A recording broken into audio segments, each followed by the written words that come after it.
Ingat boy. Kiss mo na kayo. Parang sa birthday. O basta sarap. Kasi sarap to pagka naka-plastic lang. Yung nag-crave kayo ng handaan. Yung nag-crave kayo ng handaan. Pero sa nalang hindi na siya kumain. Yung kaldereta nakahalo na doon sa pansit. Sustainability in the construction industry. Mental impact of if using recycled seashells as cement part.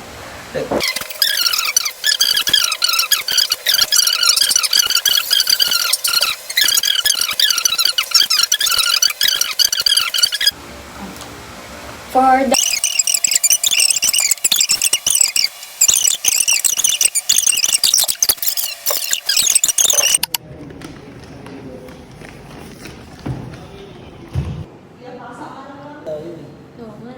Okay na.